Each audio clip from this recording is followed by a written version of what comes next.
Welcome back, everyone, to more scary babysitting horror stories from Reddit.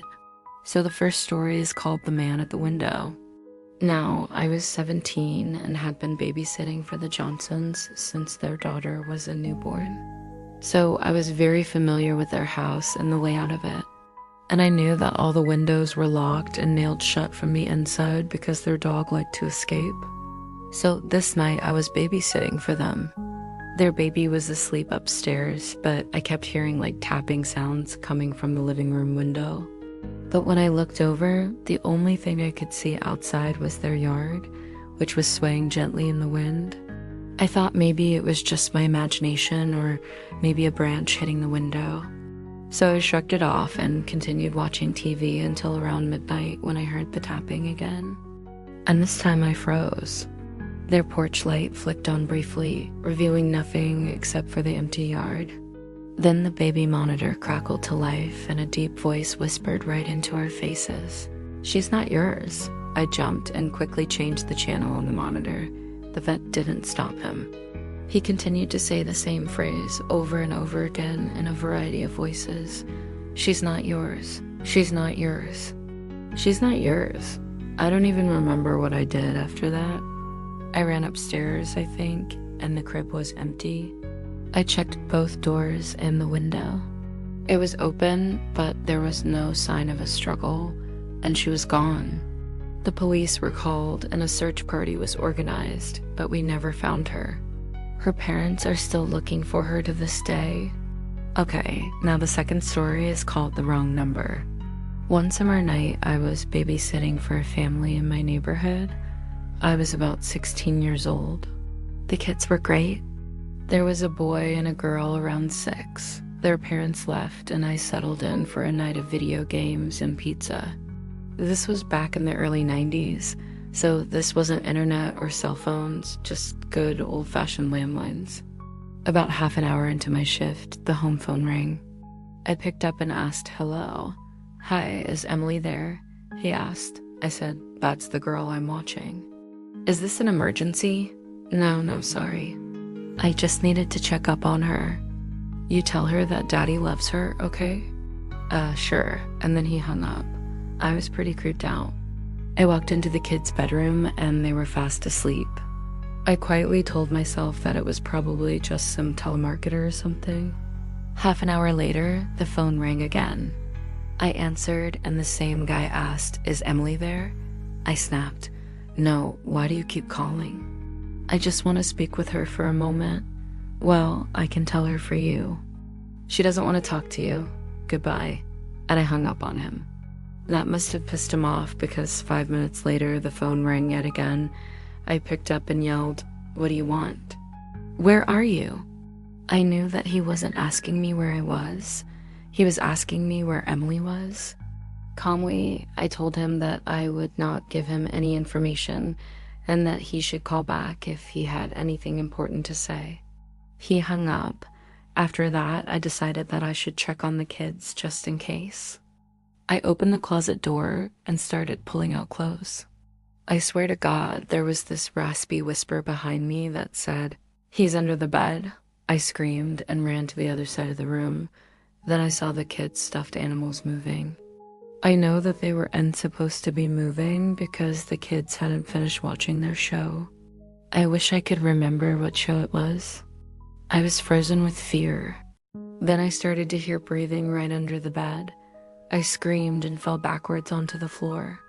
I hit my head pretty hard. As I sat there stunned, I heard the kids' breathing become louder and clearer. Then they got off the bed and ran away. They both shouted, "It's a monster," as they ran towards me. I realized it was just their stuffed animals and they had crawled off the bed. The kids came running in, totally fine. We watched some TV and played some games together. In the morning, the parents came back and I explained everything that happened to them. They didn't believe me at first, but when they went into the closet and saw the animals piled together at the bottom, they finally believed me. The parents agreed that they would switch to a cell phone plan and get rid of the old landline. The third story is called The Caller Upstairs. I was about 15 years old and babysitting two boys, ages 8 and 10. They live in a huge old house, the kind with squeaks everywhere. I put the boys to bed and they seemed to be sleeping all right.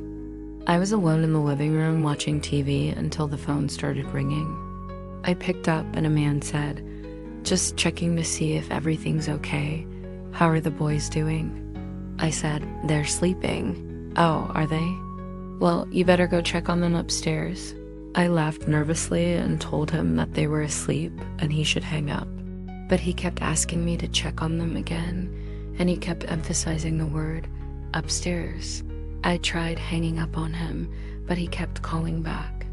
His tone was condescending and his words were laced with threats. The calls kept coming.